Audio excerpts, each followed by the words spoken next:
What's up, guys, and welcome back to my channel. Ilia recently sat down with Spanish ESPN and spoke openly about his future, the lightweight division, and the newly announced interim title fight at UFC 324. Ilia shared clear thoughts on Paddy Pimblett facing Justin Gaethje, calling the matchup fair and well-earned by both fighters. He said both men have done enough to justify the opportunity and promised fans a genuine clash of styles inside the Octagon. Ilia praised Paddy's exceptional ground game and confidence, while also highlighting Justin's heavy kicks, raw power, and relentless pressure, saying it is the type of fight that guarantees excitement. Ilia also addressed his own situation, confirming he will not compete in the first part of the year due to personal and family matters. He explained that his focus right now is on putting his personal life in order and expressed gratitude toward the UFC for being supportive and understanding during this time. According to Ilia, the promotion handled the situation professionally and respected his need to step away temporarily. During the interview,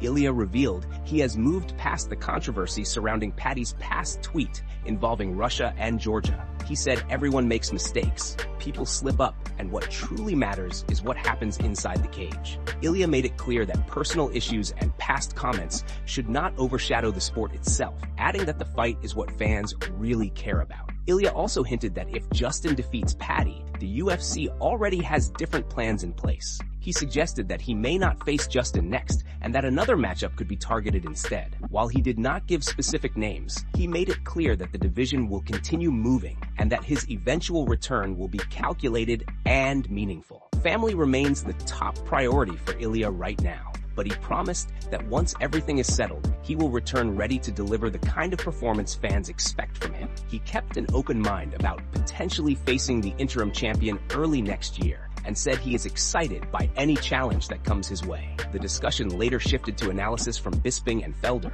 who talked about Ilia stepping away and the need for the division to keep moving. They agreed that an interim title makes sense given the uncertainty around timelines and acknowledged that Paddy versus Justin is an unexpected but thrilling matchup. They also noted that Arman's recent win makes his position interesting, even though he seems left out for now. In the end, everyone agreed on one thing: the interim title fight is going to be explosive, and whenever Ilia returns, the lightweight division is set for fireworks. And before we continue, make sure to leave a like on the video and subscribe to help support the channel. Moving on to another news, Tim Welch believes Merab may have fallen victim to fame, and that shift possibly played a role in his loss of the bantamweight title to Petr. According to Welch, once you become champion, a flood of opportunities outside the cage starts to appear. Sponsorships, appearances, dinners, and obligations stack up, and preparation can quietly change. Welch says Petr trained like it was the last fight of his life, while Merab appeared less singularly focused this time. Welch explained that Petr left his family, stepped away from everyday comforts, and fully committed to a locked-in fight camp. Meanwhile, once a champion defends the belt multiple times, invitations multiply. You get asked to every party, to paid dinners, and to events where attention replaces isolation. Welch believes Merab's camp for the Sphere fight looked very different from the one against Petr, especially after winning wide rounds before. He noted Merab did not look quite as shredded, while Petr arrived sharp, driven, and desperate. During the fight, Welch also pointed to physical details. When Merab shoots the high crotch and wraps the waist, he usually cooks opponents for minutes each round. This time, Petr was elbowing Merab's forearm repeatedly, hard and precise. Those impacts seemed to add up. After several rounds, Merab was seen holding that arm, and Welch thinks the damage disrupted his usual rhythm. Looking back, Welch frames it as a mixture of both sides. Petr did everything right, trained relentlessly, and fought with urgency. Merab, on the other hand, may have been pulled slightly off center by fame, obligations, and the weight of being champion. None of it takes away from Petr's performance, but it shows how thin the margin is at the elite level, where focus, sacrifice, and timing decide everything. Over the weekend, the discussion sparked debate about how success reshapes preparation and how hungry contenders often close the gap fast. Welch believes this fight was a reminder that staying champion requires the same obsession that got you there, because any shift in priorities can be felt instantly once the cage door shuts. That's the lesson Welch sees, not an excuse, just the reality of championship life. Moving on to another news, Joshua Van has responded to Manel Kape after Kape publicly called for a title fight. Manel Kape made the call out following his knockout win over Brandon Royval. immediately putting Joshua Van in the spotlight. The response did not take long. Joshua Van dismissed the call-out, saying Kape is already scared and knows what is coming next. He claimed Kape stayed quiet because he understands the pressure and sees what is ahead. Van added that he is coming hard, promising that 2026 will be his year and that he plans to arrive hotter than ever. Joshua Van later doubled down on social media, responding directly on X. He wrote that he is ready in Houston, Texas, and tagged Manel Kape, telling him to run it. Van ended the message by reminding everyone that talk is cheap in the UFC, making it clear he wants action, not noise, when the lights shine. Moving on to another news. Bryce Mitchell went on a fiery rant directed at Ilia after Ilia released a recent statement. Bryce previously fought Ilia back in 2022, where he lost by arm triangle choke in the second round, and the frustration clearly resurfaced. Bryce posted a lengthy video on Instagram, pairing it with an aggressive caption calling out Ilia and demanding a rematch while openly insulting him. In the video, Bryce brought up their past encounter and claimed that after the fight,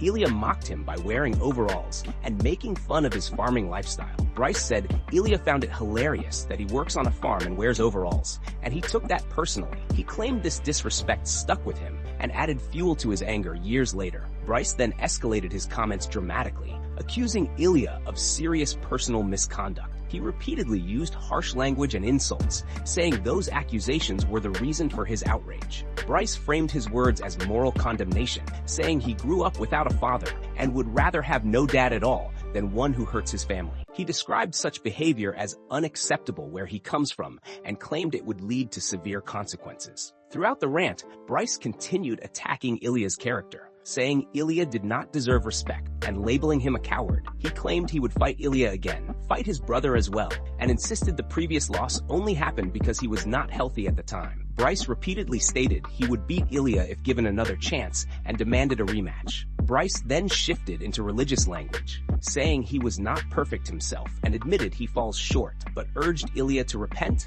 and return to Jesus Christ. He claimed forgiveness was possible if repentance was genuine, while warning of eternal punishment if it was not. Bryce also accused Ilia of having a drinking problem and said changing his lifestyle was necessary. He continued by making crude comparisons, saying marriages were not trophies and mocking Ilia's personal relationships. Bryce insisted that marriage should be one man and one woman becoming one, and ridiculed Ilia by comparing wives to championship belts. He ended the rant by insulting Ilia's intelligence and telling him to take notes from someone like himself. Before finishing, Bryce promoted an episode of his own content, describing it as family-friendly, thanked viewers for watching, and closed by offering a blessing. The video quickly gained attention for its intensity, language, and deeply personal accusations, making it one of the most controversial call-outs circulating right now. Moving on to another news, Daniel Cormier believes Manel Kape has fully earned the right to receive the next flyweight title shot. Breaking it down, Cormier explained that while Petr Tyra has a strong argument, Kape's recent performance stands out in a major way.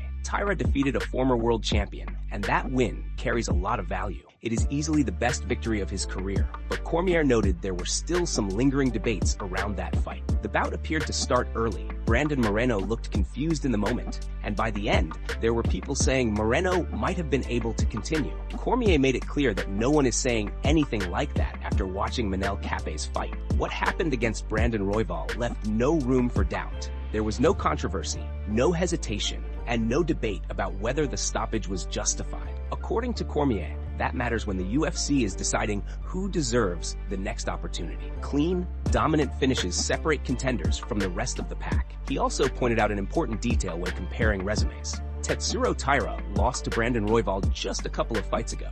That fact alone strengthens Kape's argument. From a matchmaking perspective, Kape and his team can legitimately say they just beat the fighter who beat the other top contender. Cormier emphasized that this kind of math is often used behind the scenes, and it plays a real role when title shots are discussed. Cormier admitted the situation is not simple, but he leaned heavily toward Kape based on momentum, impact, and clarity. He said the case is strong, the timing feels right, and the performance demanded attention. At the same time, he acknowledged that a fight between Manel Kape and Joshua Van would be absolutely wild. Both are elite strikers, both are dangerous, and that matchup would guarantee fireworks. In the end, Cormier's takeaway was straightforward. Manel Kape made a loud statement, removed all doubt, and put himself at the front of the line with authority. Moving on to another news, Ilia has responded to comments made by Paddy Pimblett, and the exchange was far more respectful than many expected. Paddy recently shared that he hopes everything in Ilia's personal life works out for the best. He acknowledged that Ilia has a lot going on away from fighting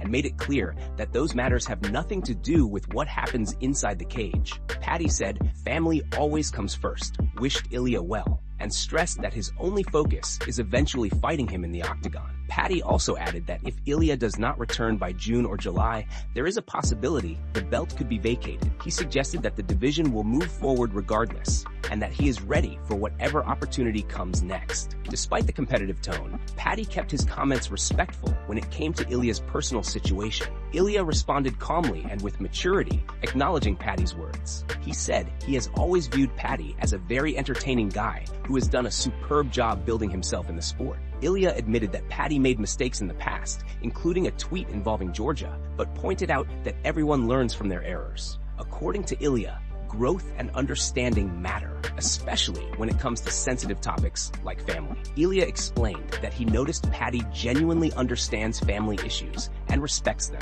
That, in his view, shows character beyond trash talk and rivalry. Ilia emphasized that personal problems and professional competition should never be mixed. What happens in his private life is separate from what will happen inside the Octagon, and both fighters understand that line clearly. He went on to say that when the fight does happen, it will be a fully professional contest between two athletes doing their jobs. Ilia believes that matchup excites fans precisely because it is about skill, competition, and entertainment, not personal issues. He stressed that the audience wants to see the clash, not drama tied to real-life struggles. Ilia closed by saying the fight will be a lot of fun for everyone. He made it clear there is respect outside the cage, but once the door shuts, both men will compete at the highest level, delivering exactly what fans have been waiting for. Moving on to another news, Josh Thomson has sparked major discussion by suggesting the UFC could book Alex Pereira against Ciryl Gane for an interim heavyweight title in early 2026. According to Thomson, the timing lines up almost perfectly, with Tom Aspinall recently revealing that his eye condition could keep him sidelined for a long time. The heavyweight division suddenly needs forward motion. In Thomson's view, Pereira is the biggest available name, while Ciryl Gane is coming off a no contest in a title fight of his own, making the matchup feel realistic. Thomson pointed out that the calendar also works. With Paddy Pimblett versus Justin Gaethje scheduled for late January, there is room for another massive event before that. An interim heavyweight title fight between Pereira and Gane could easily headline a pay-per-view, especially with the division lacking clarity at the top. Two elite strikers meeting at heavyweight would instantly grab attention and deliver a high-level showcase. Stylistically, Thomson believes the fight would be fascinating. Ciryl Gane is widely regarded as one of the most fluid movers the heavyweight division has ever seen. He is light on his feet, excellent at managing distance, and incredibly difficult to trap against the cage. His movement and control make him a nightmare matchup for most heavyweights. However, Pereira brings something entirely different. Thomson emphasized that Gane has never dealt with someone who carries Pereira's level of fight-ending power combined with precision. Pereira does not need volume. He needs one clean connection from either hand, and the fight can be over instantly. That contrast makes the matchup one of the toughest stylistic reads in the division. While nothing has been officially confirmed, excitement is already building within the MMA community. Thomson also floated the idea that this fight could play a role in the UFC's new television era. With the promotion entering a fresh broadcast deal, the UFC may want a massive statement fight early on. Thomson suggested that Pereira versus Gane could even end up being the first major card on a new network platform. He connected several dots, noting recent face-offs between Pereira and Gane at public events, Aspinall's sudden medical setback, and comments from John about being willing to move on if certain plans do not materialize. Add in the fact that Islam recently fought and Khamzat is injured, and options at the very top are limited. To Thomson, it all feels like more than coincidence. The pieces appear to be lining up, and if they do, the heavyweight division could be heading toward one of its most intriguing interim title fights in years.